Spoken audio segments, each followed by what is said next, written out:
All right, welcome back to episode 32 of the 20 Pages Book Club. On today's episode, we have a lot to cover.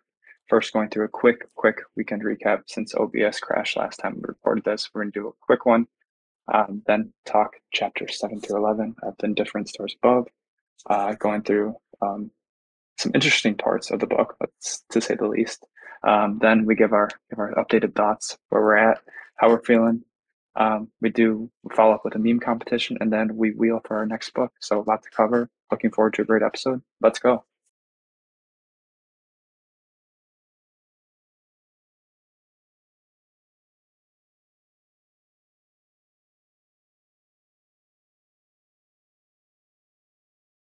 All right, we're back. Episode 32. So like I said in the intro, since we already recorded a weekend recap and it got lost to OBS, we're just going to do a quick rapid fire. So Tyler, start us off. How was your weekend? All right, me and Kevin saw Zach Bryan on Thursday night. We really enjoyed it. It exceeded all expectations we had, which was already high. He's a great performer live. Nebraska had a good sporting weekend, wrestling, placing well at Big Tens. Basketball team wrapped up the third seed, and the women made it all the way to the Big Ten championship game. And then UFC 299 was great. Poirier, awesome performance, awesome comeback. Really good sports weekend. Kevin? Yeah, this might be recency bias. Zach Bryan concert, top two concert, not number two. Then went home with the family on Friday, hung out with them in St. Charles, went back to Dubuque Saturday, watched UFC 299, watched the wrestling meet.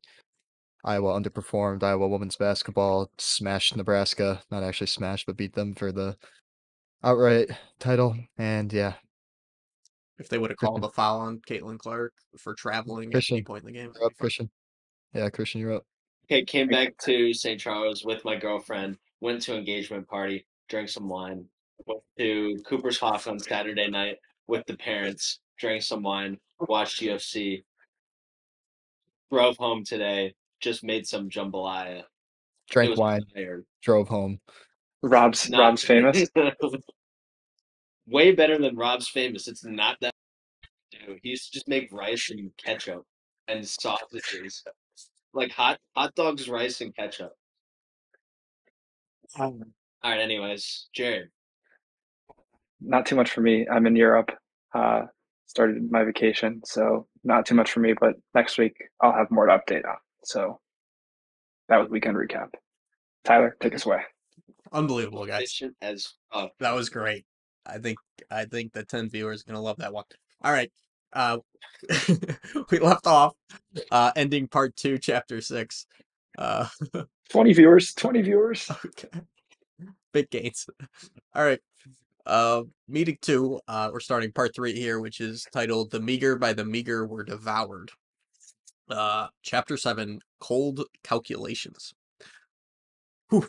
It was now November 3rd. Sarah woke to Louis Kesenberg bellowing. The majority of the group had been buried underneath snowdrifts throughout the night. Anxiety turned to terror. Winter had come, destroying their hopes of forward movement. With that, they took the cattle and turned back towards the lake. Meanwhile, 130 miles to the west, old travel companions were sitting in a warm home in Napa, California. The storm carried on for 8 days. This was, and I just added a note here. This is the truck. He starts naming the group, so this is the Truckee Lake group. Roughly 5 miles away, the Donner brothers and their group huddled in a similar situation. Hearing the situation to the west, they decided to start construction on some form of a winter structure. Quickly, the idea of a cabin was swept away by the storm, and they opted to make camps with tents. This was the Alder group, Creek group. Some things became clear very quickly within both camps. Some families had much better situations than others. This included supplies, food, and access to able-bodied men. Nonetheless, they looked for permanent structure. For this, most groups went independent, some choosing existing structures, some building next to geological structures, and others using their resources. Despite the independence, Franklin Graves built a double cabin, one for housing his family and Miss McCutcheon, the other side for Margaret Reed and her family, plus the bachelors. Despite the act of goodwill, some of the Reeds would write negatively about him. With structures built, all eyes turned to the oxen, those without them. Took a large credit with the families that did. With that, most were slaughtered quickly, using every inch of the deceased oxen and putting it towards a purpose. Meanwhile, James Reed continued to slog through the western foothills, traveling with 30 horses, some meat, and two Miwok vaqueros. William McCutcheon had recovered and also joined the recovery party. They journeyed west and perhaps as close to 10 to 12 miles of their families. However, with deep snowfall, they were forced to turn back. As a reminder, James Reed separated from the party and then was trying to return. Back at camp, talks resumed about trying to cross. Franklin, the most senior and experienced outdoorsman, took the leadership position. When snow stopped falling on November 12th, he made his first attempt. Due to the children dragging everyone down, they failed. So they tried again without him. Just a select few men, and that also failed. The snow was too much, so they retreated to camp. For some, food was already getting desperate. William Eddy hunted to feed his family, even hunting a grizzly in which he shot twice and then beat the bear to death. This guy reminds me of the trailer to Red Dead Redemption 2, if you've ever seen that. The bear fed the majority of the camp for days. By November 21st, snow was starting to melt. With that, another pass was taken to escape. Despite more progress, the group was forced to turn around again. By November 26th, it was snowing again. Hunger pesters, then nags, and finally it screams at us if we are unable to meet its demands. With the lack of food, our bodies start to fail us, starting with our mind. Slowly, this was becoming the case at Truckee Lake. In addition, snow had basically enclosed most of the cabins, causing extreme coldness and a lack of natural light. Even worse, the oxen meat was starting to dwindle. Diseases crept alongside all the cabins, lingering with the dire conditions. At Alder Creek, the situation was just as dire, if not worse. The two Donner men were merely bedridden, and the single men lived off mice that they caught with their bare hands. Safe to say the situation was growing dire, all suffering from significant calorie deficits. Their bodies began to show the toll, and with each look at each other, the situation became more alarming. All right, so we ended the first meeting with them kind of getting in this situation. Now we're in the thick of it. Any initial thoughts on chapter 7?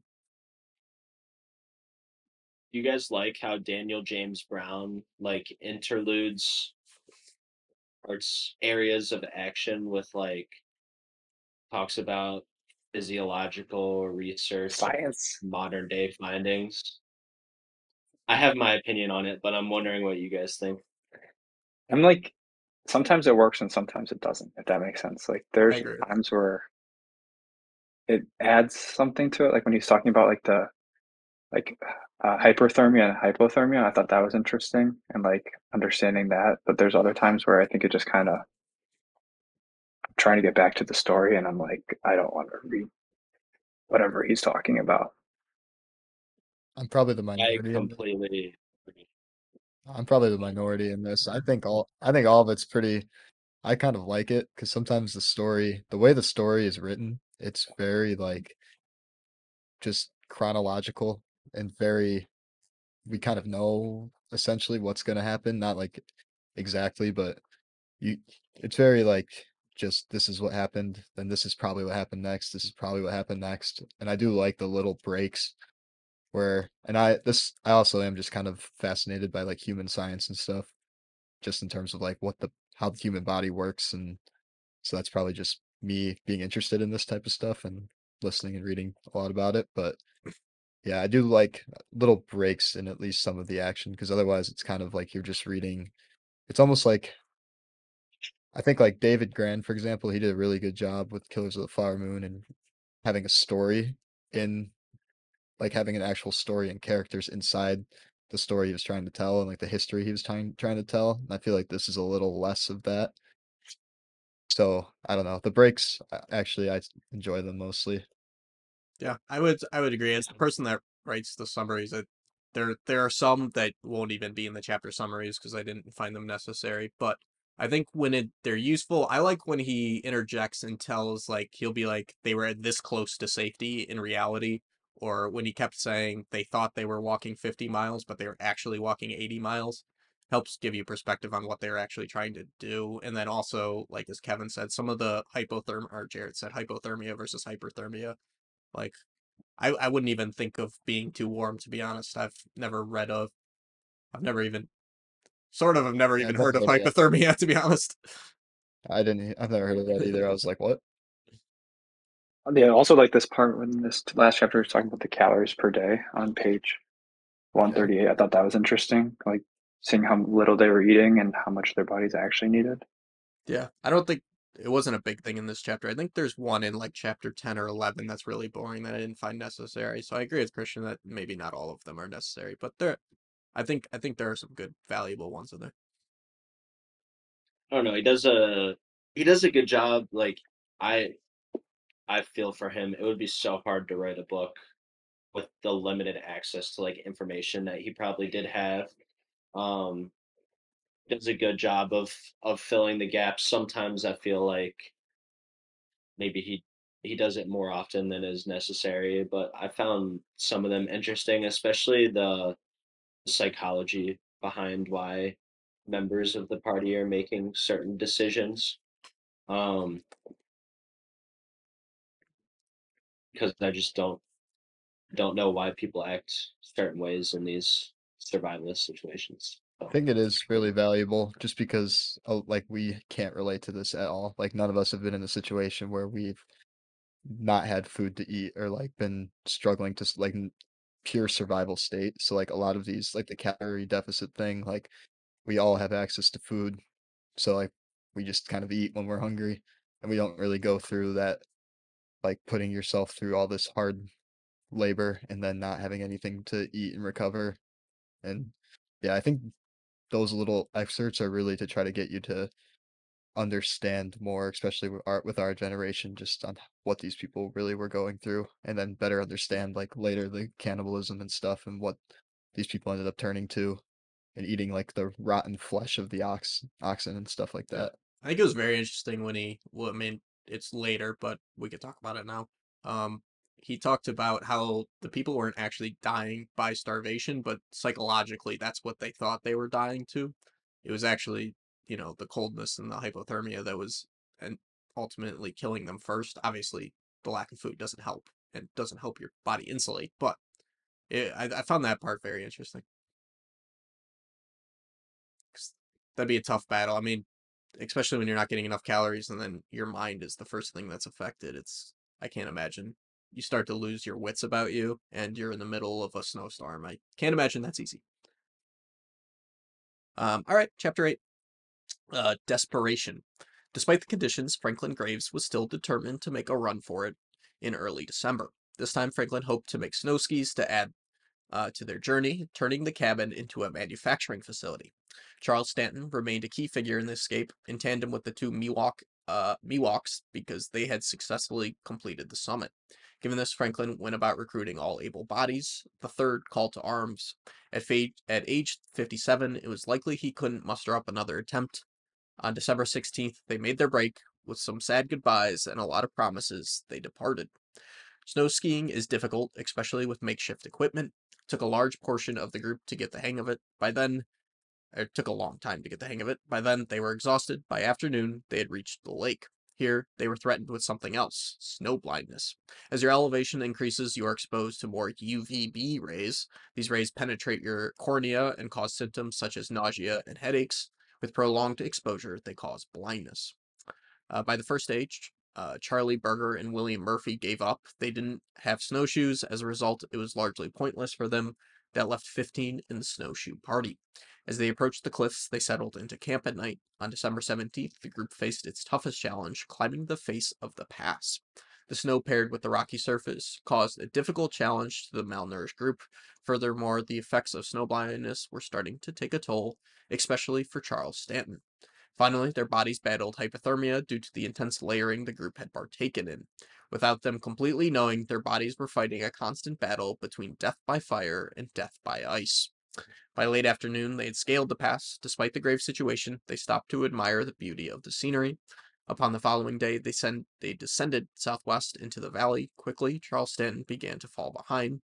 Due to poor conditions, he suffered symptoms of snow blindness. In addition, as a single traveler, he had spent weeks with little to no provisions. Despite straggling behind, he was well liked by the group, and they saw him as valuable to the summit, since he had completed it before. In addition, after another day of traveling, they thought they were only 14 miles from camp. In reality, they were 50 miles away.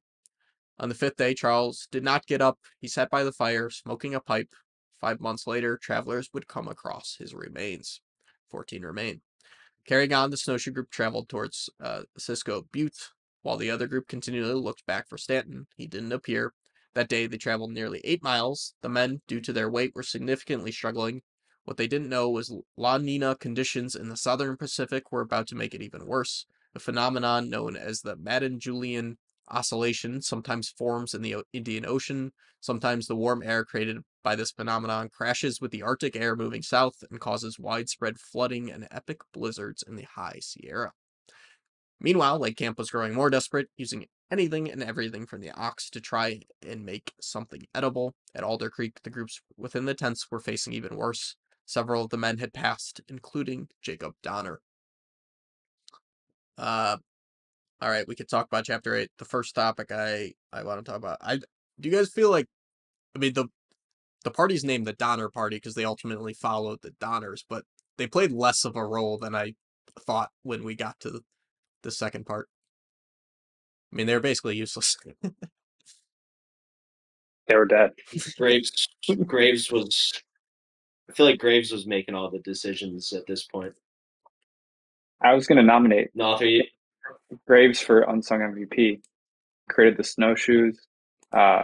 He was the first to be like, eat me. He want like you guys need to survive. I don't know. I feel like obviously we know that some of them make it, so I feel like maybe we'll take off Jim Kleiman because we half nominated him last week. We'll throw up Franklin Graves. Who? Jim Kleiman. I don't even know who that is either. He was the guy that told them not to take the dumb path because it's stupid. Oh. But they took the path, so I guess he can't be. Who were we just talking about? I already just forgot after the strip club. Graves. Oh yeah, was he the one that the author talked about, like the leadership style you need in these situations? He's a I dad. thought it was. Yeah.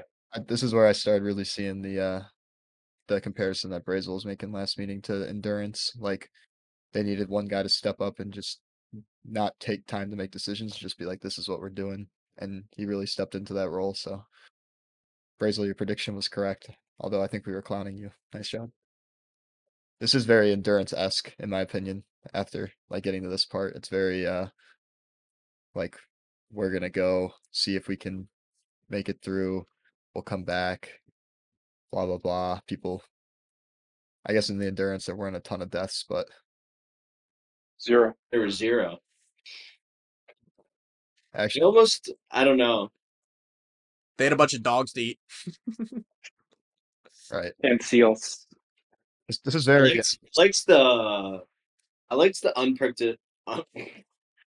unpredictability of endurance a little bit more. Like, I don't know, it's a whole different world in like the Antarctic trying to survive. Like they just did shit that I would never think of, like kill seals and then just stockpile their blubber.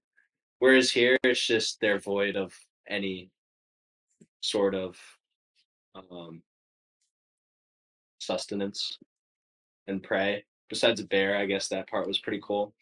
But nothing that has been done has really surprised me in this book, besides the obvious cannibalism. That was pretty surprising, but I mean, you get to a certain point, you gotta do what you gotta do. That was a contradiction in that sentence. The the obvious, Yeah, but unexpected cannibalism. also, you kind of ruined that for me, Bizzle. Yeah. I didn't know it was gonna happen, but 2 meetings ago we were told. So it could have been a surprise, but I haven't been surprised by anything yet. I know we're big I'm kind of yapping right now. we're big like based like a lot of books are based off of like TV series or whatnot. I'm pretty sure this is based off of Minecraft. They're eating like the rotten flesh and Yeah. then they're trying to set up like a base. Zombies are coming out at night. Creepers. Yeah. Okay. Yeah, gotcha. It's the Enderman. Once they get one of those Ender pearls, they can just toss it and then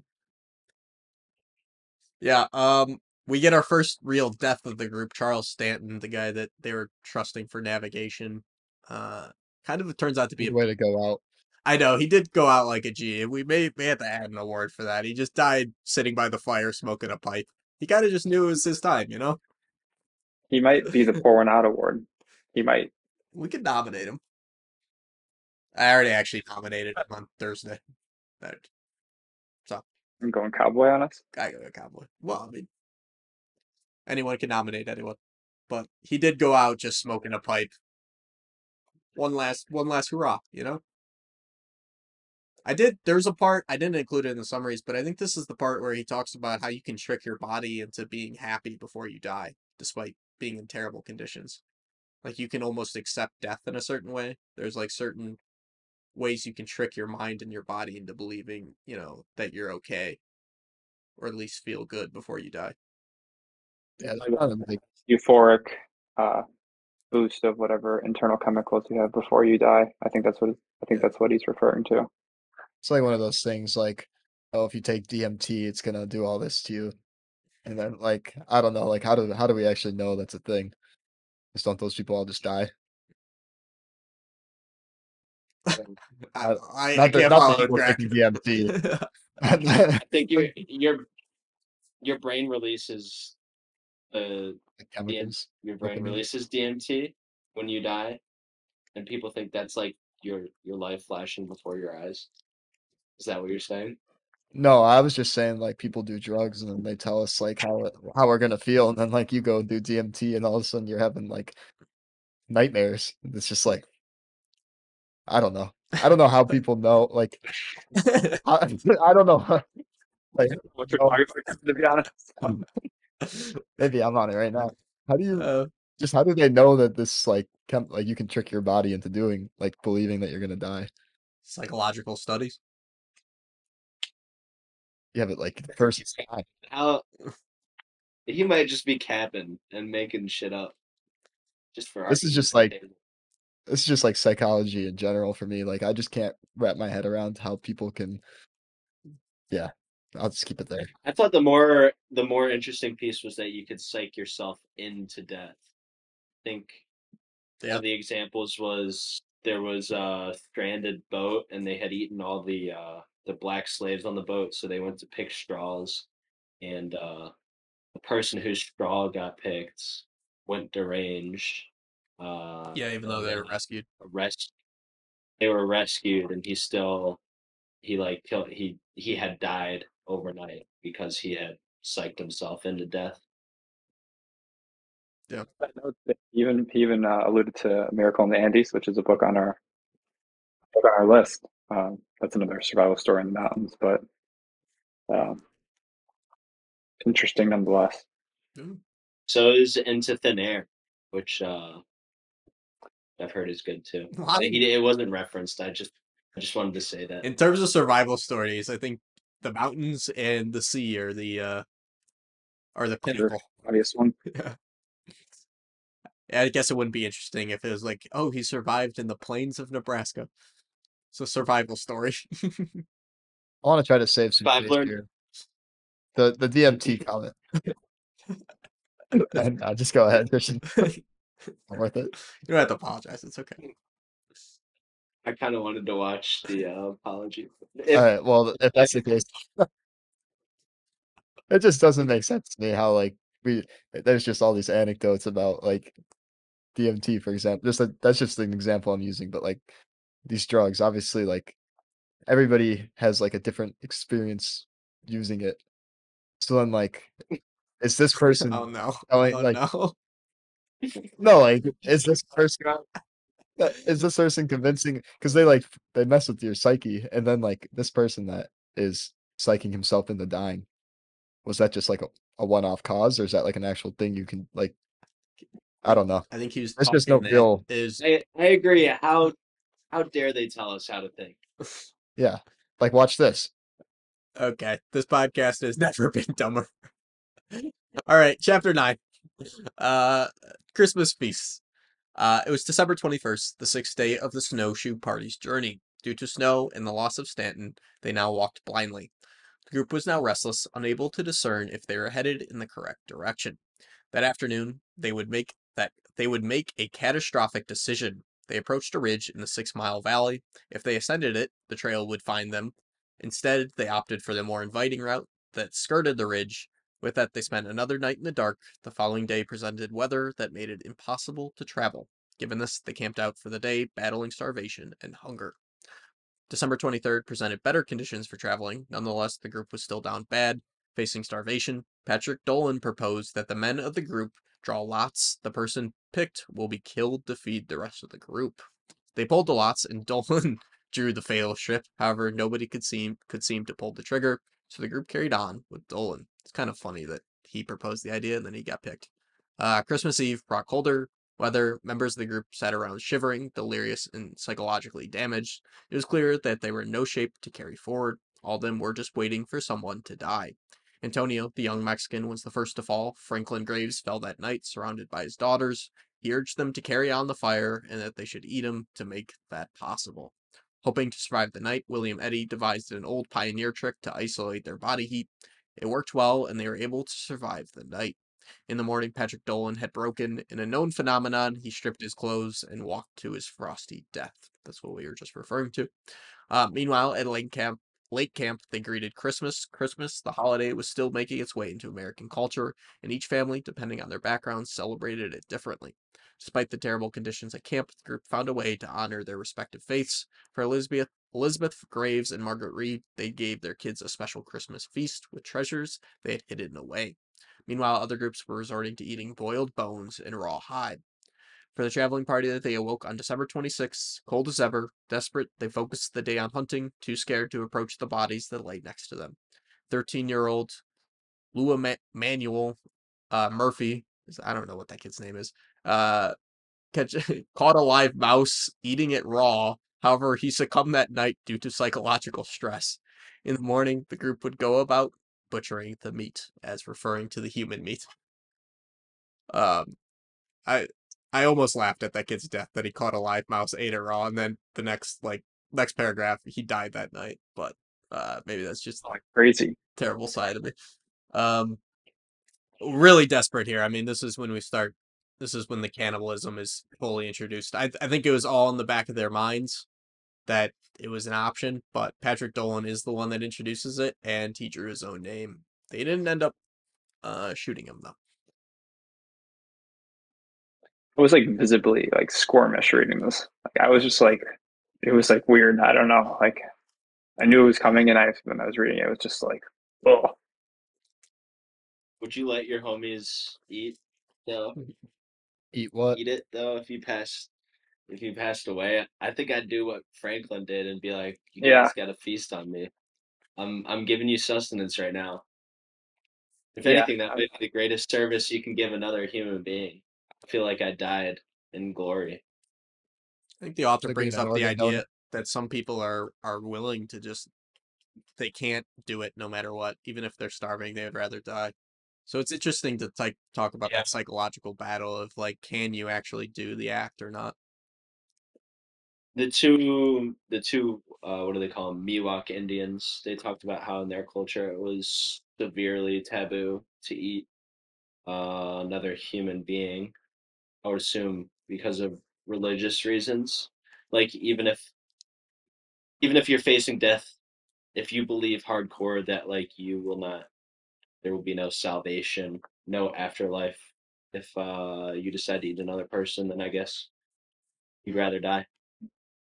There's even that note that they don't even eat grizzly bear because grizzly bears eat humans, so that's like sacred. Mhm. Hmm. It's interesting. Yeah, I mean, anyone, I don't want to ask, would you eat someone? But like, sort of what I'm asking.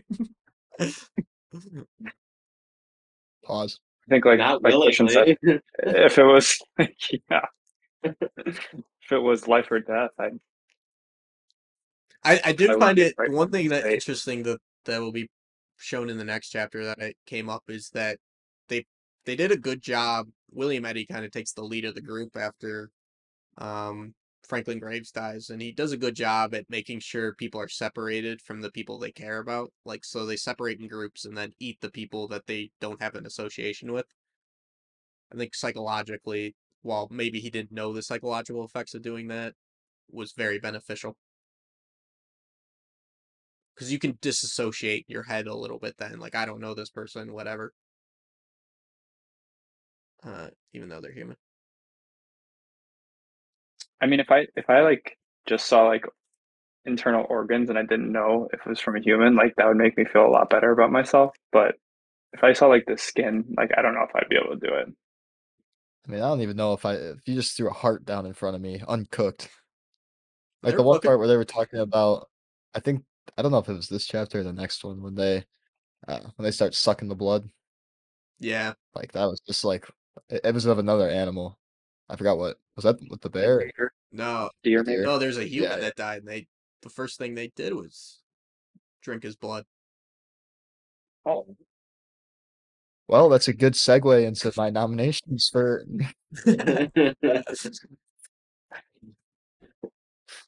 Yeah, I'm kind of. I wish I would have done a vampire meme. Forgot about that one. All right. Well, if anyone's still crafting memes, there's an idea for you of some kind. I just made an honorable mention one for fun. Okay. That's something to say. All right. I'll move to chapter 9 or chapter 10. Two chapters left. The heart of the. I mean, also the chapter title, Christmas Feast. I don't know if he was double inferring the humans as part of the feast. Kind of cruel. All right, chapter 10, The Heart on the Mountain. On the morning of the 27th, William Eddy prepared the fire, burning himself in the process. From there, they moved on towards the bodies. As a group, they agreed nobody would have to eat their kin. Each group started with the liver, the heart, and the kidneys. Moving on, they began to roast them over the fire. Soon enough, the time came. They started by nibbling, but it soon turned into a feast as they wiped the tears from their face. History has many examples of cannibalism in both religious subtext and for survival. Examples of survival cannibalism include Leningrad in the 1940s and the Great Famine in China nearly 20 years later. Despite the cases, cannibalism is often beyond the last resort for a great number of people. However, this wasn't necessarily the case of the traveling party. By our knowledge, they weren't rapidly starving as they thought they were dying of hypothermia. The author suggests that lake camp was the reason they were so quick to resort to cannibalism. Their promise to their loved ones fueled the group's appetite. With the fuel to carry on, the group now turned to make plans. On December 29th, they were back traveling. Leaving camp, they estimated they had 4 days' worth of rations. Warm weather and full stomachs created good conditions. By New Year's, they had ascended the nearby canyon and could set their eyes upon Sacramento Valley in the distance. By this time, the woman had taken the lead of the group. Many of the men were ready to give up. Nonetheless, they carried on. Descending the Sierra Nevada, they entered snowless country. What the forest lacked in snow, it added in brush. Slowing the travelers, specifically Jay Fostick, who lagged behind the group. It was January 4th, and they had been out of food for a couple of days. William Foster proposed they kill Luis and Salvador, the Miwok boys. Despite the proposal, the idea was dropped due to the opposition of William Eddy. That night, the Miwoks disappeared from the group, possibly tipped off by Eddy. The following morning, Mary Ann Graves and Eddy went out to hunt. They found a deer, and Eddy successfully shot it. They drank the blood as it spurted out of the animal's veins. That's what we were referring to. Sorry, my mind blanked. All right. There we go. Good job, whoever. Kevin, nice job. While the deer hunt was successful, nobody had the energy to reach Eddy and Mary Ann, specifically Jay Fosdick. Sarah spent the final moments with him, hoping to die alongside him. However, her heart carried on. Soon enough, she reached the deer, promising to the Fosters that they could eat Jay's body. Meanwhile, she ate the deer. Soon enough, they all sat around the campfire. Sarah trapped. What? I don't know what I wrote there. Oh, Sarah was trapped with the others as they ate Jay's body as the night passed. There's some interesting topics in here. The that'd author, be horrifying. Your husband just dies and he's just been snacked on at the fire yeah, later that night. that's gotta be a terrible feeling. The first topic I want to talk about from this chapter, I think, it talks about the reason they turned to cannibalism so quick. Um, and I think the author only proposed a theory, but I think it's a good theory that since they had so many loved ones back at camp, they were willing to resort to things they may have not personally done if they were out there alone. You guys have any thoughts on that? Maybe a mixture between that and like the hypothermia puts their mind going crazy. I don't know. It's kind of what I Well, thought. a lot of the reason the author discussed was they thought that they were those among them dying were dying of hunger. In reality, it was hypothermia, so they just had like kind of a misconception of why people were dropping so fast. And I think it's probably combined with the fact that they were just trying to survive, like you say, Tyler. They had a larger reason, so they're not gonna do what the Miwok Indians did, who have no families. They're gonna instead elect to eat human beings so that they can get back for their families. But I think it was more so the misconception that they were dying of hunger and not hypothermia. Yeah. The second they brought up that the phenomenon with the sailors, I knew the two Indians were in trouble. Like, Yeah, they caught on. They caught on though, but then yeah, they got stuck later on. they What found them, but why didn't they just start eating the snow? Do you think that would help? No, I guess there's no I calorific so benefit, but like the I was just point. I was just thinking of this. Where did they get water? And then I was like, oh, it's literally snowing every Yeah. single day. I I mean, just think they were next to a river yeah, too. most of the time they're following a creek or a river as well. So I think That's why I'm just flabbergasted that nobody could catch a fish. Like, They said they tried. the Miwoks They tried for saw sure. they saw they saw silver trout in the What are frozen they lake fishing at with?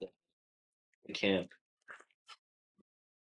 I mean, didn't they say they were like trying to catch them with their hands? So clearly I I guess can't remember. didn't have the resources.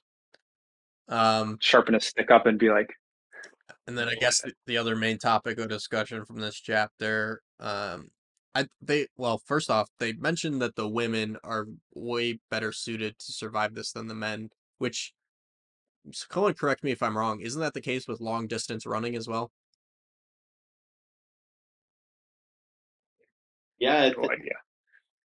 no, okay, so not like marathon running, but Like, Well, like even like ultra. ultra ultra marathon running. There was this girl on Joe Rogan who got first in the 100 mile or the 150-mile race that Yeah, absolutely blew the competition out of the water. yeah, I mean, maybe that's where I heard it from, but I've heard that before that women are more capable of doing long distance running for whatever reason. I don't know if it's a proven fact, but I was just drawn to. But it would line up with what happens in this story. I think a big thing in this case was the weight on the snow. I think it was a lot harder. You exerted a lot more energy when the males were a lot larger. They would fall through the snow, whereas the women were a little bit lighter. I think that played into a part of this one, but I think I agree with what you guys were all saying about the differences potentially. I'm looking up if women are better survivalists. I just found I found a study. Overall, the study found that female ultra runners are faster than their male counterparts for distances longer than 195 miles. I was gonna say it's gonna have to be a pretty big distance So if that's a thing. 195 miles is insane. yeah, I've only seen some free runs. Wait, what was her name? Did you find the name? no, I I know who didn't. you're talking about because I watched a mini documentary on her. That's what popped up in my mind when I heard the author mention that the women were surviving if the men weren't. I also think it was a factor that the men had been. It's obviously easier to walk on top of snow the lighter you are, so they had the benefit of walking on top of snow. As in what? I literally just said that. Oh shit. Okay, my bad. All right. All right. Anyone have anything else before we move on? That's me. That's on me. I blanked out. You're probably looking up the running thing. Yeah, no, I That's fine then. that's me. I'll take blame. All right, we'll move on. If you guys find something, let me know. Chapter 11, Madness. On January 7th, Sarah picked up with the group and carried on. The group had dwindled down to 7 members, 5 women, and William, Eddie, and Foster. The group still worked around the canyons, hoping to maintain a westward course. The group was ransacked. What they didn't know was that billions of dollars in gold was just below them. In just 18 months, the California gold rush would encapsulate the nation. For now, they sat 20 miles east of Johnson Ranch. Meanwhile, at Truckee Lake, Margaret and Virginia Reed returned to camp. They had hoped to break out of the mountains, but had ultimately failed. When they returned to camp, they found it desolate and desperate. Many of the members were bedridden, and all of them were starving. At Norfolk, William Foster was starting to break down. In accounts that are unverifiable but told, Foster approached Eddie about killing other members of the group for food. Eddie contested him, pulling out a knife. Whatever the story, it was clear that the group needed saving immediately. A feral community was forming, one that would put the group at great risk. That night, the snowshoe party stumbled upon Luis and Salvador. Unlike their white counterparts, they had not partaken in human flesh and were greatly malnourished when the party re-stumbled upon them. William Foster was still seeing red, and while the group wandered into the woods, Foster shot the two men. Shortly after, they were all feasting.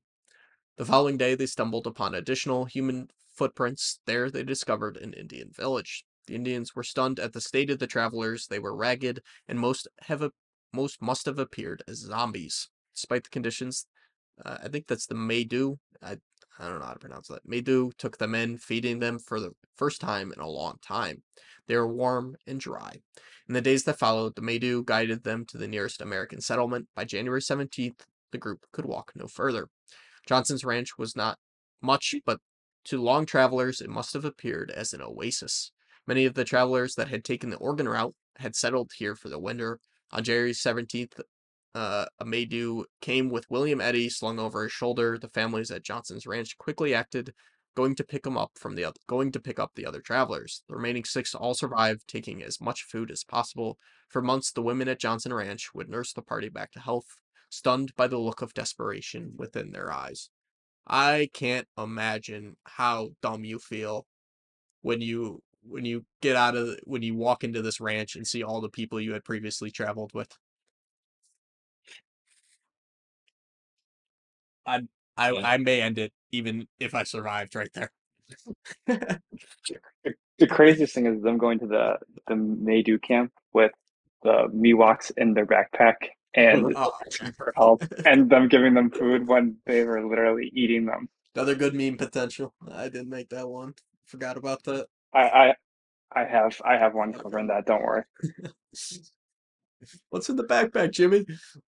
Um, I, I, I think the gold, while not necessarily interesting to story, I think it was a cool tad bit. Maybe it could have just been a blurb at the bottom, but uh, it I was trying to think of the gold rush in terms of the story, and it does happen right after uh the story takes place. So 1849. yeah, 49ers. yep, That's how I remember nice that. job. I remember it. Good facts, guys. Good job. Good job. All right. Who else goes crazy? William Foster goes crazy in this chapter, so he's the next one to break. It is funny how William Eddy takes a hard stance against him, and then soon after, you know, since they stumble upon the two Indians again, and they're kind of desolate, he kind of lets them shoot them, and they all eat. So Not gonna lie, hand up, this story with all like the little character development that there is, I have a hard time remembering like who these people are, to be honest. yeah, Yeah, me too. I am so lost with character names. Like I'm just Everyone. I only know the Gray sisters, and that's about it. Yeah. yeah, there is a bunch of side characters that get very little focus. For some reason, I remember the Reeds too. I don't know why. Yeah, Because what he was happened the to first one to what kill. happened to Reed? James Reed killed the Teamster, the Graves' I team. remember James Reed is out adventuring, but he was turned back due to the weather. On his way back though. No, he Sweet. tried to Where's come he? back, but then the storm so then he went back. So I don't think he's coming back. Yeah. Yeah, no. So this guy, He went back, so he he turned went back, and there, then so he's he's coming back. back. he was turned back when he tried to come back. Well, Therefore, now he ain't Call, coming back. call that a reverse back. he gave up. It would have been interesting if he would have came back, just because I don't know how they would have reacted to him. Or the craziest thing would have been like him being the only survivor, because they literally banished him, and he survived on his own. Then everyone was dying. After reading this book and The Road, I've realized that like the most important thing you can have in either post-apocalyptic world or like survival world is just a gun. Yeah. Like you just Uh, have so much power. nobody relying on you. Yeah, true. Just individualistic. Yeah. All right. No mouths to feed to their own. That was part two. I guess we could turn our focus. We'll save overall thoughts for the last meeting, but let's turn our focus to what we're gonna think is going to happen in meeting three. What do you? I mean, obviously the big hanging thread here is what happens to the rest of the people on the mountains, and how many people are going to rejoin the journey to try to save them. I think they find the gold. They finally called in that journey. I think that everybody dies except for Sarah. There has to be a reason it started with her. Well, we know. Well, I don't think that anybody at the lake Uh-oh. camp survives. Like, well, how I the mean, fuck are they? Uh-oh. Brazel's got insider knowledge, I think. well, no, it's just. Don't spoil I it. think if we were to read the prologue, it answers the questions for us. But maybe if we forgot, we could just not bring it up. Sorry. I don't remember the prologue at all. We thought the prologue was stupid. Oh so yeah. We didn't. True, true, true. Fair point. All right. So we'll stop. We'll leave it up to anticipation. Dang. But I am genuinely interested to see if the people on the mountain make it out alive, because it does seems like it's so desperate, and it doesn't feel like there's hope for them at all. Do you think there's anything crazier they could resort to? Or do you think we've read through all like the really I guess the question is, do the people at the lake camp also resort to cannibalism, or if they take a different route? Craziest thing would be like a mom killing her children to eat them. That would be the crazy. I think. Eating the infants would be wild. am I tripping or did somebody when we were reading did it say something like somebody was starting to bite people? That was that crazy kid. I It think. did. Yeah, I think it did. I was laughing. I was I just looking like the ball and chain and like the Mario. What's that guy called? No. Chopper. Yeah. I know you're talking about the big ball that's in Mario Kart that tries to eat you. Yeah. Yeah. Was that the kid that they put in like the center of the circle and we're trying to keep him warm? Yeah. Because I knew he was just going. I'm just picturing them all like trying to keep their flesh away from him. The one who ate the mouse raw, No, that kid was on the journey. I think. Oh, Too many I think kids.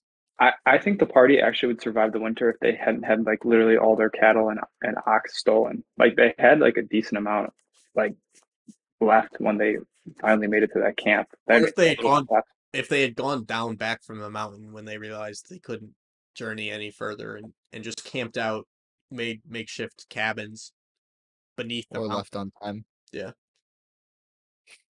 That a lot of I don't things. get why. This is a series of terrible decisions. That's the entire book. I don't get why it was so dire to make the whole journey in a year, and in one season, right? It'd be summer. They Mhm. were just, well, I guess 2 seasons, summer and fall. Why do you have to do that? Why not wait until the following spring and finish up? Would you like to nominate the group for Motor Moron? Dominate the book. Motor Moron. Franklin Graves, Everybody. Franklin Graves had his whole mortgage in his wagon. He could have just sat on it for another couple months and been okay. Yeah, I mean, this book is the series of dumb human decisions. It is interesting. There is a point to this book where people start to make good decisions, though, which makes it kind of interesting. Like the last few chapters, like obviously, like people are making survival decisions that are actually well informed, and like we talk about Franklin Graves, and then ultimately, William Eddy taking leadership of the group, and the group starts to make good decisions at a certain point, which is kind of interesting, or at least it feels that way. It's really Bottom weird. line, you need to do your research before you go on a cross country trip and don't listen to Hastings or whatever his name is. What are they gonna do? Use Google? I don't know. It is really weird to think about like not eating for 6 days. Like I literally like I'm hungry right now and I just ate right before this. I can't imagine I kind of want to try it one day, just a 24-hour fast. Wait, who was that one guy New- that was in Prisoners of the Castle? That one guy that didn't he starve himself for like 33 days? Oh yeah, the Indian dude. Yeah, Bazumar? Mazumar. Yeah. Yeah. Yeah. The newest What thing was is like the 80-hour fasts supposed to be good for you. Yeah, see, like that type of stuff too. Like people are That's another thing. Like, who's proven? Who's proven?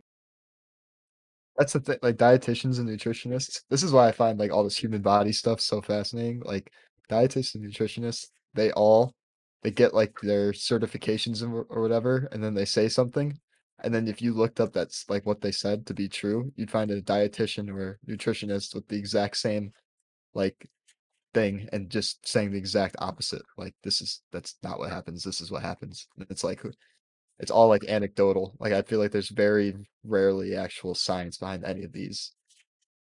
Yeah.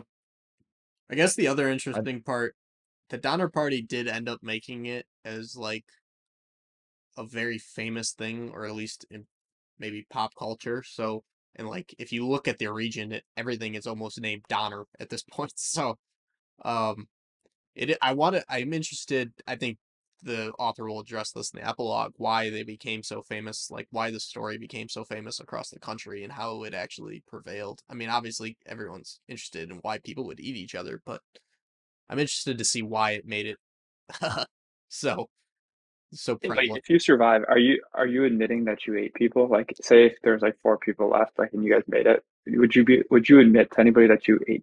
I would be like, yo, whatever happened back there, we're not gonna talk what about. happens in Donner country stays in Donner country.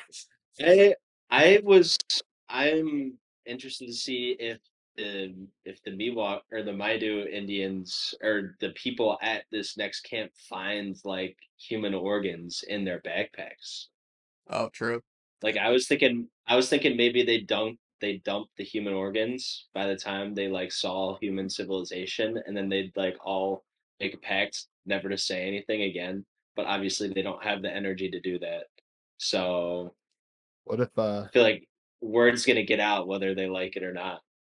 what if eating humans is like it's like nicotine or like a drug? Like you have one and then next thing you know, you're sitting at dinner looking across the table like, the steak is good, Like but once you start seeing humans as food, you can't stop seeing them as food. yeah. It's like, yeah, that guy looks pretty tasty over there.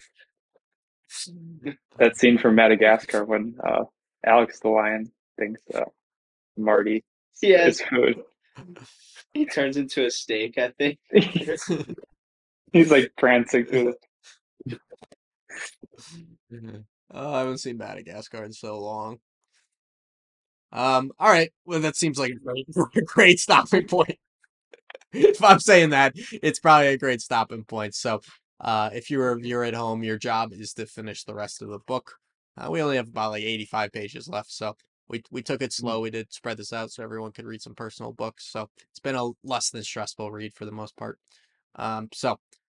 Finish the book. We'll have our thoughts the following week on the overall book.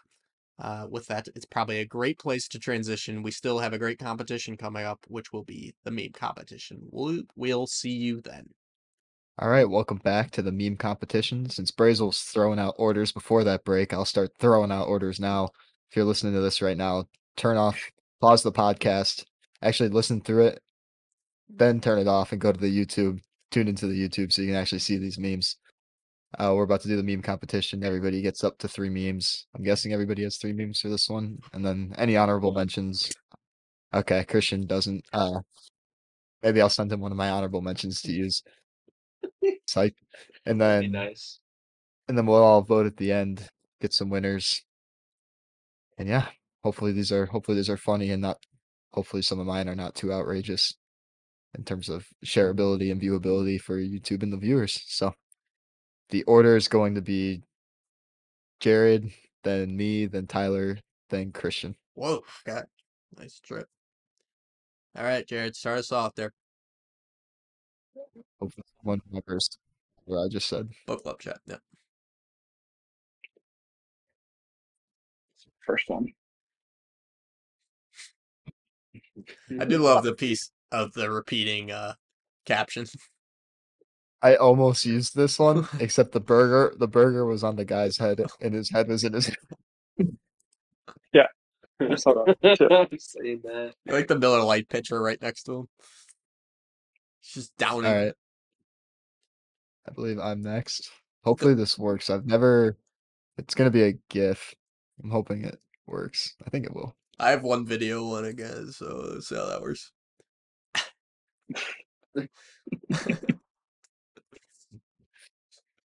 Human flashlights. Hey, when it starts hitting, it starts hitting. Can't imagine what it tastes like. A little barbecue sauce could fix everything, though. A little Chick-fil-A sauce or something. Pause. Like you were experienced. All right, this is my first one. It's freaking freezing in here, Mr. Bigglesworth.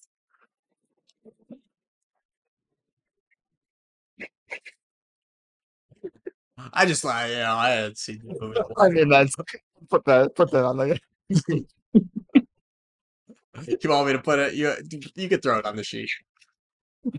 Immediately. There's no reason I said it first. I'm not even acknowledging that it's any good. It can go on the sheet.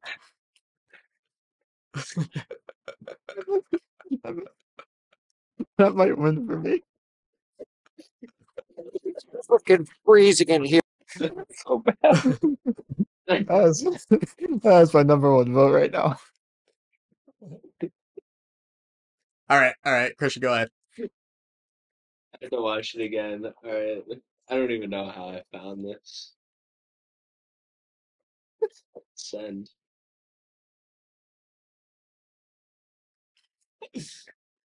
Oh, I saw that too. If you looked up cannibal and Yeah. meme generator, that's what came up. Really? Yeah. yeah. This was low effort. Okay. All right. All right. This one might have turned out deep fried because I had to convert it, but we'll see. Okay.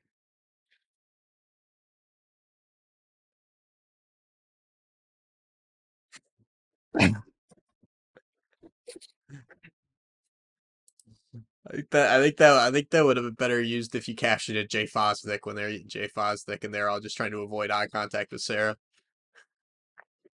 Yeah, I couldn't word it right, so that's the best wording I had. All right, this one's gonna get pretty interesting for me. I don't know if anybody remembers this part of the story. Okay. Should I use a different one? No. Well, we could throw you back at the end. Not that. Okay. All right, I'm back for redemption.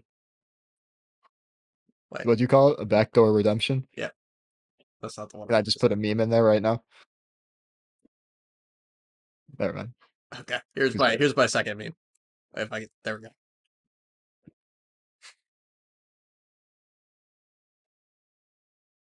Oh, Basil, you're 2 for 2.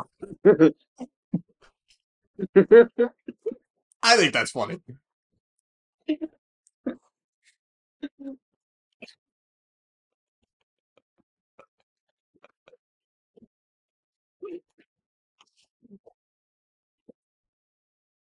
All right.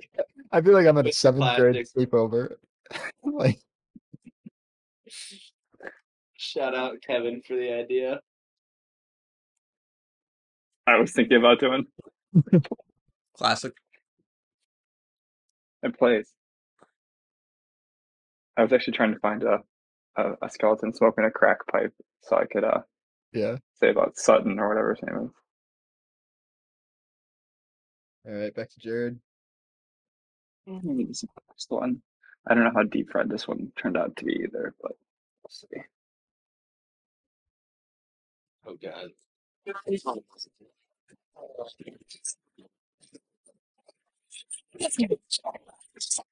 Classic meme. It's kind of a Tyler meme Yeah, I was. with the video meme, and the noise was way too loud for my ears.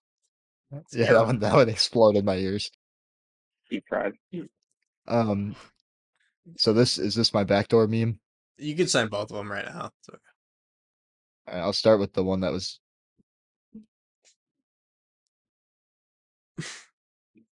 that's a good one. There we go. Joe does love nibbling. I'll just. Am I allowed to use the other one as voting?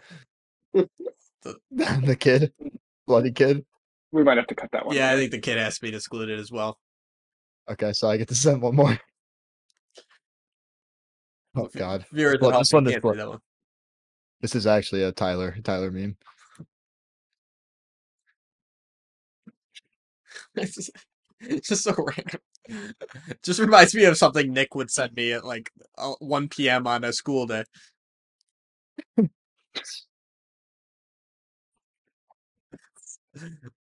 right, here we go. I got my third meme.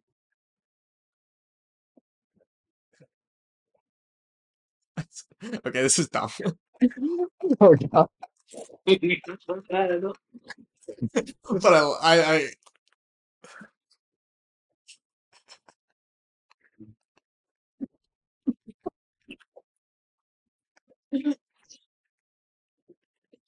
It's actually a fifth grader meme.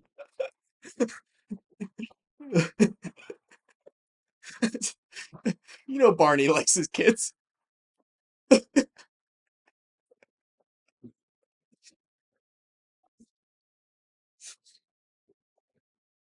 All right. Did we lose Kevin? He's back. He's back. I think he's here. I'm salivating. What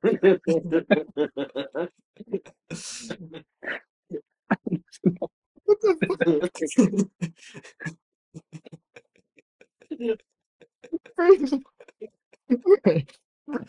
Raise might go 1, 2, 3 for me. He might honestly for me as well.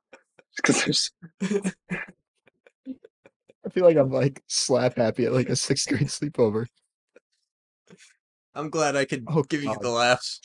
All right, for everyone at home, we start off with the Donner Party eating the Donner Party, the hamburger with the big gentleman. Kevin sent a GIF celebrating eating human flesh. I sent a Austin Powers meme.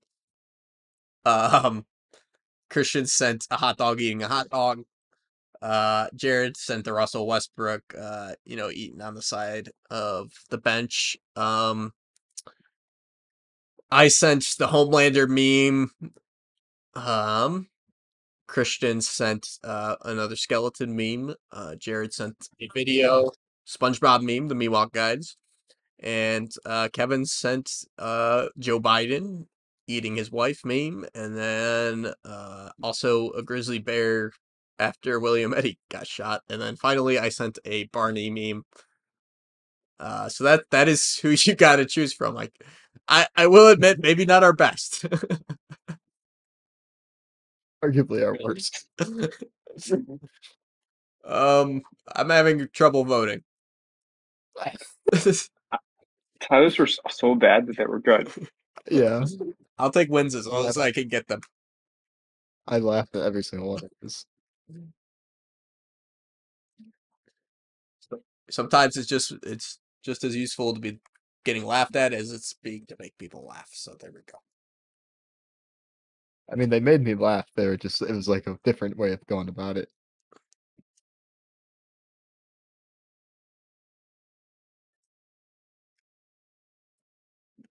All right, I'm ready.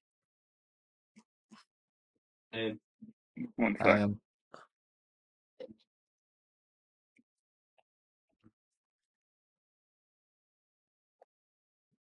I'm starving, dying. Is Barney holding a gun in that photo? I was trying to figure out what was in his hand. All right, I'm ready. Deep fried Barney. I'm ready too. 3, 2, 1. Barney somehow gets the unanimous. Does Barney go on the top meme of the year? that's, I mean, that's the question. We could just throw him up there for good time's sake. Inadvertently funny, or well, I'll. You know what? I'm just gonna. I won. I shouldn't apologize for winning. So congrats to me. I don't know if it's how I want to win. You need all the points you can get. Yeah, I mean, I'll take points when I can get them. So You know what? I'm happy that Barney won the Yeah. meme competition. Did Barney simultaneously get put on the best and the worst meme? We might have to do Do you that. want to nominate something else as worst meme from? Do you want to Austin Powers. Austin Powers? Okay, Austin Powers,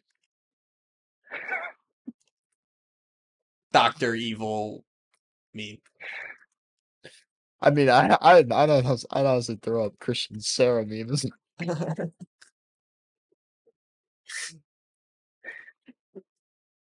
Did you scribble that stuff out and Yeah. put Sarah on it? No, that wasn't. It was just like that. All right, I will put it in best or for meme of the year. Unashamed. That's the first nomination for meme of the year. Maybe we'll go back to this. Indifferent Stars Above. All right, Barney meme. Okay, well, I guess you know what, you gotta take the wins when you can get them. In terms of competition, that puts me at 2 for the year, tied with Christian. So I guess I'll take it. I'll just say we need to get better as a group. That was a layup for meme competition. We somehow ruined it. We somehow produced our worst meme competition ever, despite having the best material possible.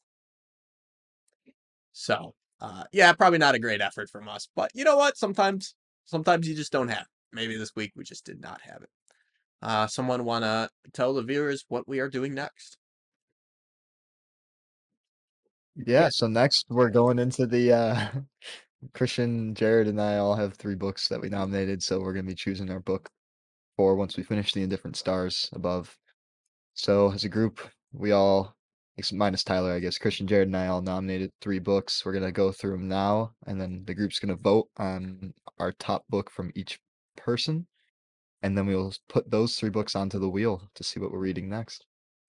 All right. When you come back, we will start the competition. We're back. We're picking our next book. So how this is going to work, since Tyler was responsible for the Indifferent Stars Above, he is now out of the wheel. So it's now between myself, Kevin, and Christian. We've each nominated 3 books. The group will pick a favorite book that has been nominated by each person, and then we will decide based on the wheel. So I will list my books first, revealing them now.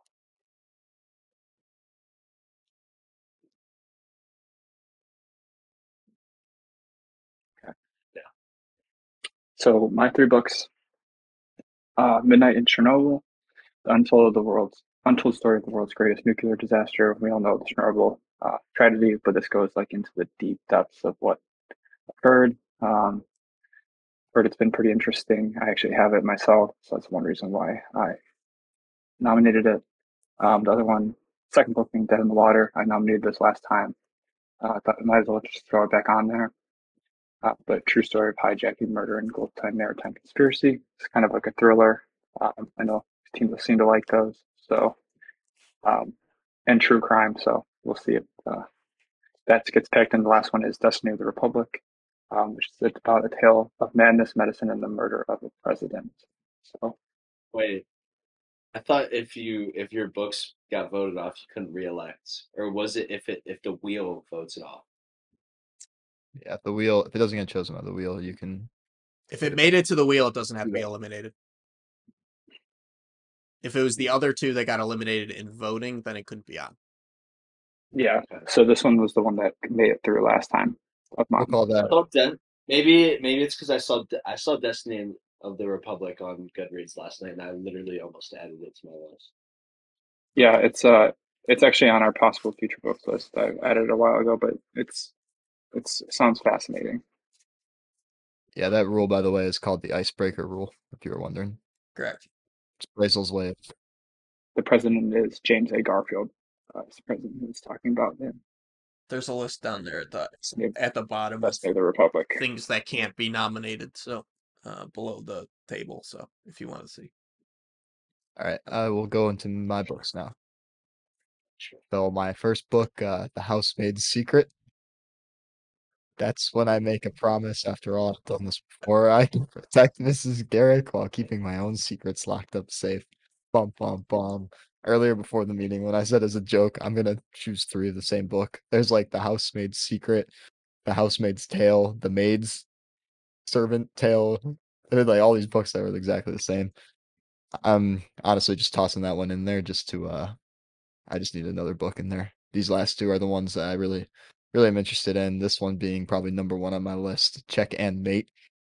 In this clever and swoon-worthy young adult debut from the New York Times bestselling author of The Love Hypothesis, life's moving pieces bring rival chess players together in a match for the heart.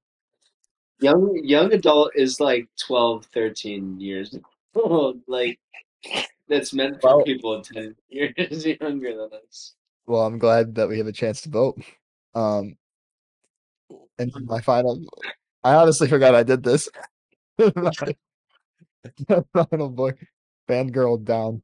New York Times bestselling author Tessa Bailey launches a super sexy sports romance. It's a series with a rom-com about a bad boy professional athlete who falls for his biggest fan.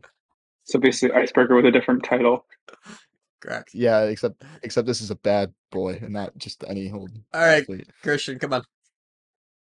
I think I would quit the book club if one of Kevin's books won. I might have to take 3 weeks off.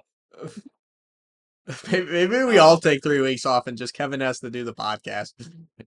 We'll do a solo pod on Check and Mate. So pod, we'll be back. All right, go. Okay, my first book is Say Nothing, a true story of memory of a true story of murder and memory in Northern Ireland, not Ireland. Big on my list. So I found this on Reddit last night. It's in the 1970s. Not really sure what it's about, but it has something to do with the IRA, the vicious conflicts known as the Troubles, and it was, like I said, highly recommended on Reddit and has a 4.46 on Goodreads. Big on my list. Matter. I don't know. I started picking sci-fi books. 413 on Goodreads, sci-fi. Man with a wife and a son is abducted and knocked out. He wakes up in an entirely different world as a genius, has greatly contributed to the scientific world. And then another sci-fi book, Project Hail Mary. Oh, I looks like I didn't write anything for this, so it just has a 4 or 5 on Goodreads, and it's All books. science fiction. Sounds like a good one. All right, so that brings about the voting process. So we have the table down there. Someone black it out, please, and we'll talk through with the viewers. We won't cut here. So we got some interesting books along the way here. Some definite fiction books, more than usual. So I'll be interested to see what makes it through. Just personally, I know Say Nothing is included on our giant list for a while. Yeah. We need like how does this work? How does this table work? If I'm We'll do Jared's. writing it mine. No, we'll do Jared's book first. Okay. Oh, Yeah, I see. hand up. I did not realize what I did until I unveiled my books, to be honest. So I apologize. What does that mean? Do you wanna switch one out? This is No, it's too late. It's too late now. No, I meant to do the last two and change the first one, and I never got back around to changing the first one. So, but we're here Kevin, now. if I had to vote for one, which I do, which is the least painful? Housemaid Secret isn't romance. That's like a mystery. You No, I nominated mean, this one. I think before, didn't you? no. So it was like basically the same thing, but it's a different title, which is why I'm so confused. I nominated this one when I nominated Prisoners of the Castle, or one similar to it, when I gave you guys the choice. And then, A Handmaid's Tale? Was it that? dude, I don't know. There's like a ton of these on Goodreads. There was one. 4.3 on Goodreads. I don't know. There was one my mom read that she really liked, and she recommended it.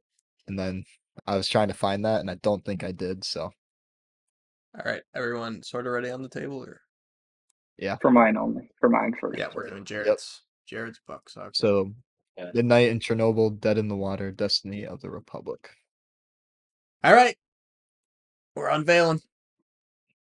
Oh, we are? Wait, I'm not ready. Whoa, whoa, whoa, whoa, whoa! Quick gunshot. Quick. I'm just not writing. That's on me. That's on me. Uh, this one's gonna be an interesting. They're all very different. All right, everyone ready? Viewers at home, drum roll, please. The Housemaid's Secret is the second book in the series. All right, we'll get to Kevin's. Kevin's gonna have to nominate a third one. All right, we'll do this. Okay, so let's see, 3, Jared. 1. All right, Destiny's got 6 or 7 points. Get one. Midnight has 5, and then Dead in the Water has 6. So it is Destiny of the Republic, which will be headed to the wheel. Not Swan. So headed to the wheel. Midnight in Chernobyl cannot be nominated, and also wait, what was the other book? What do we do about Dead in the Water now? Dead in the Water. They made it once, but now it got eliminated. I think it's dead now. Yeah, it's Dead in the Water. Dead in the Water now. Dead in the Water. All right, let's do Christian's books next. All right, we're doing Christians while Kevin finds a miracle third book because he You guys are gonna regret this. You're gonna rue this day. All right, so what are his books? Oh, I just typed it in Christians. My books are Say Nothing, nonfiction, true story of murder and memory in Northern Ireland. Dark Matter, science fiction, Project Hail Mary. We got a wild card there. Not sure. Yeah, I'm not sure with that one. I've heard of the book before, so clearly it's popular. It's this guy stranded in space himself, and he has to do some shit. I don't really know. He has a mission to accomplish.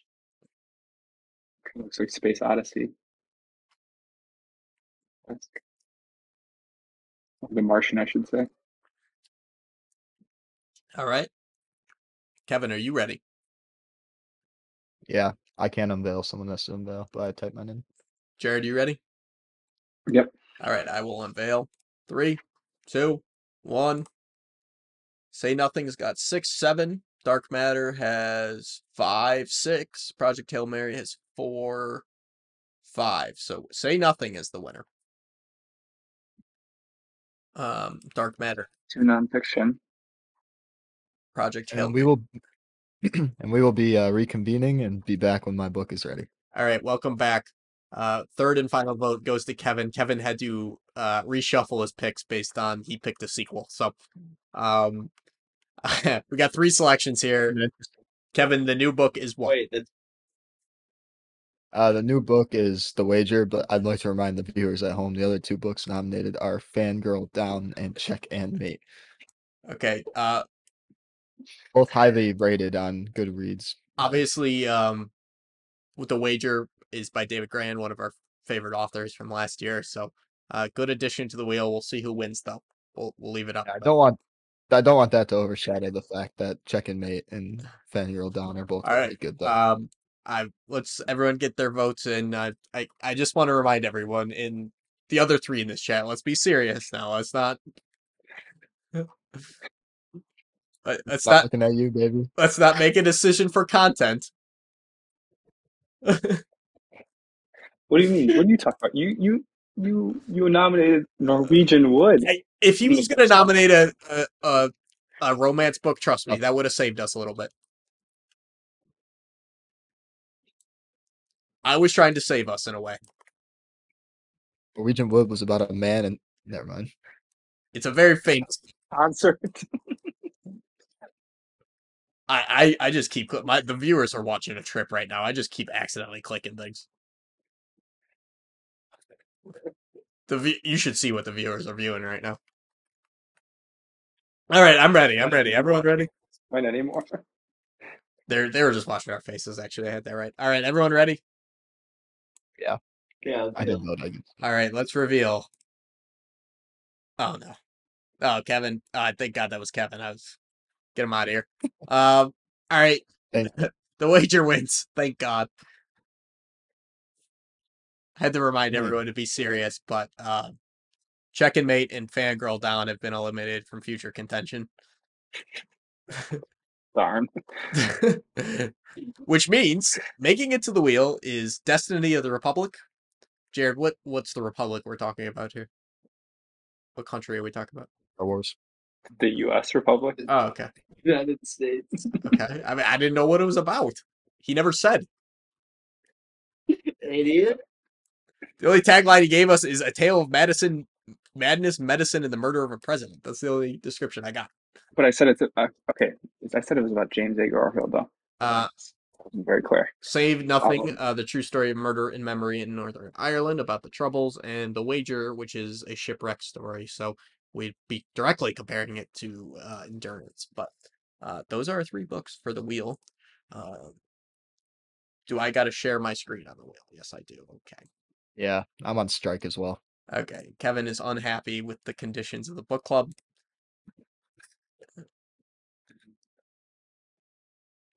Can't believe I nominated a sequel. I was actually going to vote for it. I was going to as well. I had to confirm though. It was That would have been pretty funny had we all bought a sequel and then had their To read the first. What was it called again? What was it called again? It's tale. Uh, Looks like Made, something and there's just so many Handmaid's- books. Handmaid's There's like Secret. The Maid. Is it a part of the Handmaid's Tale? No, Ah. no. Wait, it wasn't Handmaid's Secret. What was it? Housemaids. Housemaid's Secret. All right. Is everyone can see the wheel? Mhm. As a reminder, it's the last one remaining on the wheel, not what it lands on. So we're gonna eliminate a book here. I'm actually excited for all 3 of these books. I think we're in a good shape. So Do we want to go through and say what they're about, or we already know?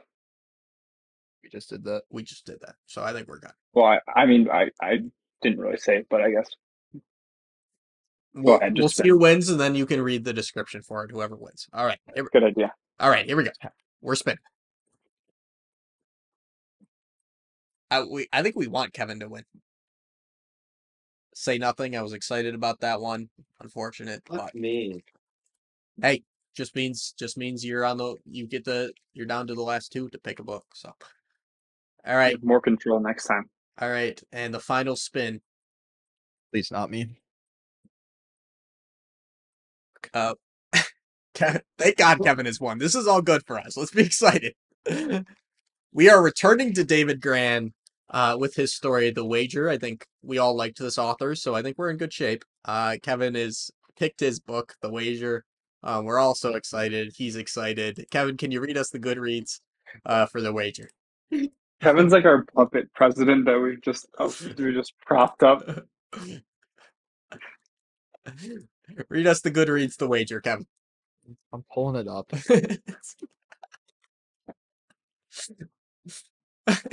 This story is by New York Times bestselling author Tessa Bailey, who launched a super This- sexy sports romance. Oh, what? Oh, okay. This is kind of long. I'm just going to read the last part. The Wager is a grand tale of human behavior at the extremes, told by one of our greatest nonfiction writers, Christian. I hear this guy just like giggling over there. Greatest nonfiction writers. Grand's recreation of the hidden word. Norwegian Like, wood. Grand's recreation of the hidden world on a British warship rivals the work of Patrick O'Brien. His portrayal of the castaways' desperate straits stands up to the classics of survival writing, such as The Endurance, and his accounts of the court-martial has the savvy of a Scott Turow thriller. As always with Grand's work, the incredible twists of the narrative hold the reader spellbound. And don't forget, although this is a mystery book, there also is romance intertwined throughout the story between lovers on the ship. I hope you're excited to read it. Well, So excited. I think we've been bailed out here. I think me, Christian, and Jared can admit that God has done us well here in this circumstance. Those last 2 sentences weren't actually true. I just made those Yeah, up. we know. Okay. Dave Grant is our number 1 author currently, so we all like his writing style, so I think we're in good shape for a good book here. So, and probably a good point. So that is our next book. We'll be picking that up in a couple of weeks, and the first meeting will be out. But for now, the job is to finish the current book at hand, the last chapters. So make sure you finish that. We will be doing a snake draft next week. So we will come up with some topics and draft those, and we'll see who comes out on top. So we're all excited to see you then. We will see you next week. Goodbye. Peace.